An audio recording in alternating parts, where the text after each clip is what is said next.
As college students, it is expected of us to be able to communicate professionally with not only our professors, but also our peers and mentors. Whether it be in a one-on-one conversation or a group setting, there are always a few things to keep in mind, one of which is nonverbal communication. Nonverbal communication can be defined as the non-linguistic transmission of information through visual, auditory, tactile, and kinesthetic channels. As we move forward after college and down our career path, nonverbal communication can be used in order to further our success and ascension through the chain of command in whichever career we choose. In this speech, we will cover several things. First being the simple forms of nonverbal communication, the second, the effects they have on the relationships we form, and last, how nonverbal communication can be used to affect results from either an employee or supervisor regardless of which role you are in.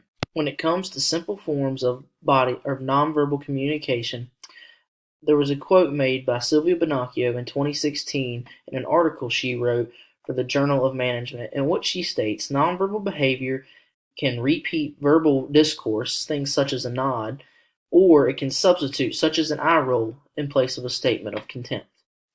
Beyond that, there are other forms of nonverbal communication, such as facial expressions, a simple smile or a frown, gestures, things such as a nod or a wave, paralinguistics, our tone of voice or the way we talk to somebody, body language, the way we sit in our chair or the way we stand in a room.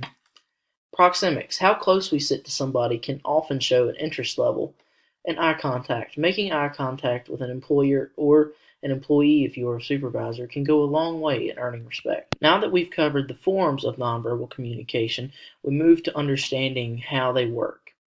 It's important to realize these forms of communication and their meanings.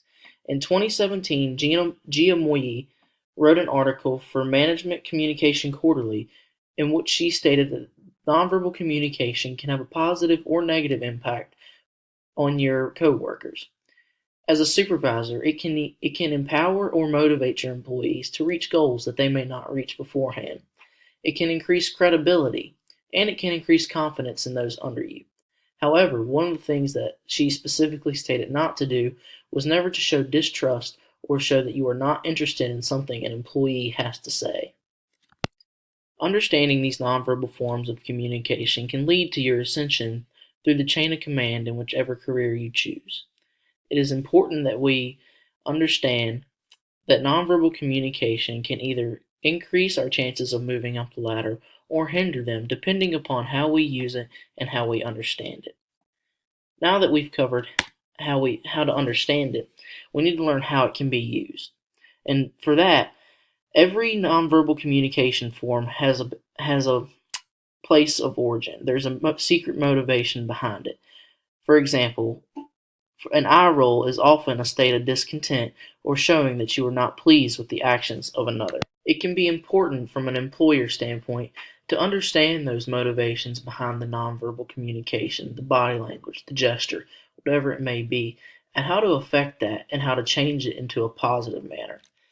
In 2016, Sarah Ramadani wrote an article for Humanoria that touched on how the effective use of nonverbal behavior can often increase the payout of an employee and get them to reach maximum efficiency. In conclusion, it is important to understand nonverbal communication and the cues that they come with, and also to understand the deeper meaning that comes with it, as when involved in the workplace, it's important to understand how those feel around you even when they may not be willing to say it. It's important that you find the deeper meaning behind what you are provoking from someone's true emotions.